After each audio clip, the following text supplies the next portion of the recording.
waxaan ka mid ahay wariyaasha ku nool magaalada Jowhar ee caasimadda dawlad goboleedka Hirshabelle waxaan u guurgalay xaaladda ay ku nool yihiin dadka degan tuulada Timira iyo Geeda Barkaan si aan wax u ogaado ayaan saakay booqday dad badan oo aad u saameysay fatahaadda webiga Shabeelle waxayna iiga warbixiyeen xaaladooda walaal macaan dhibaatada aad iyo aad bay u fara badan tahay fasahaad baa jiro webiga aad buu fasahaad u wadaa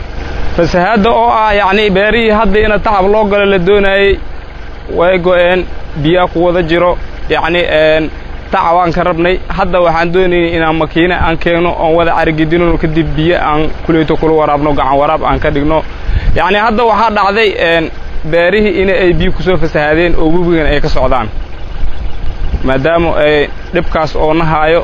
أدنى أو بعهن هاي إن النور كانوا يعني نجرب من باري إلا أي هذا واحد جوابي كما هاينو أد أيان أو بعهن هاي يا أنت أدب أقول لك وحيه أدب بدل لا بوع باكو جرا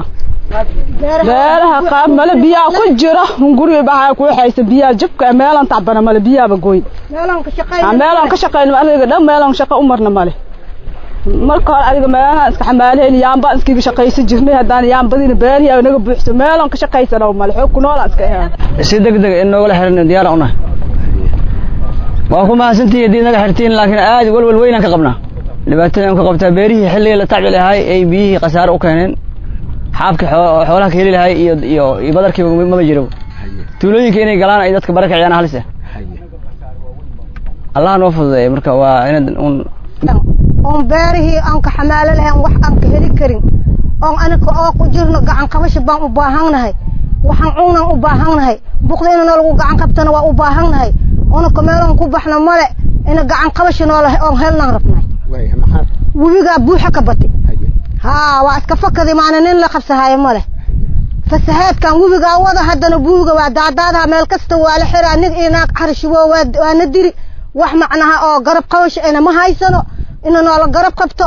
oo waxan cuunana noola keeno intaas baan u baahana gadoomiyaha oo dawlaha waxba ahaan oo junior oo una kab aan codsani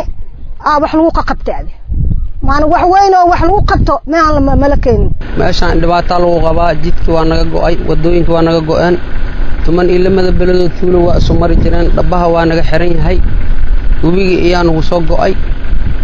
dhibaatadaas aan ku qabnaa jidka iyo beerahaba intaba waxaan rabnaa in laga caawiyo iyo adaha samafalka waxaan ka codsanaynaa inta warfaafinta ebo inay gacanta wax noogu raadiyaan waxay heli karaan waxaa u baahnaa daruuf aad iyo aad u adag baana hayso alxamdulillah shukr inna laga taageero u baahday tuulada ay Geeda Barkaan waxaan rabaa taageero xoog badan inaan gurina helo aan waxaan cunana helo aan ilaahayna ka tuuga aan ninkan dawladana aan ka tuugayna waa mar hore aan u dhaweyn ayaa ka baxeen laakiin ayaamaha waa ka taxtiri jireen laakiin hadda si xun oo fasaad ay ugu baxeen waana laga xirin la yahay calaamadoodana aad ka arki doontiin meesha aan joognin aad ka arki doontiin hadda waa ku dadaalo hayaan oo wax xireen laakiin wax oo fasaad oo saa'id waxay u baahan tahay dad xoog leh in loo helo oo muslimiin xoog leh in loo helo u baahan tahay باري معناها حل تعبان لو جراي الحمد لله شكر باري بيا برلو تعب مال بيا ودا قلان dhibaatadaas aan hayso alxamdulillah dhibaatooyinka oo inoo geysteen waa dhibaatooyin muuqdo mid ma aha iska sheegid iyo cudurdaar limid leh ma aha mid waxayna soo wajahday inuu ku taagan talagaynay beeraha ay ku jiraan ay biyana soo wajaheen maamulka degmada iyo midka gobolka waa yimideen dhibaatada meesha taal waa arkeen ma ahan markii ugu horeysay fatahaad ceenkan oo kala ay soo wajahdo dadka ku dhaqan tuulooyinka hoos yimaada magaalada Jowhar ee caasimadda dawlad goboleedka Hirshabelle Maxamed Yaasiin Mahdi Maxamed Qalfa warbaahinta Jubba Shabeelle News magaalada Jowhar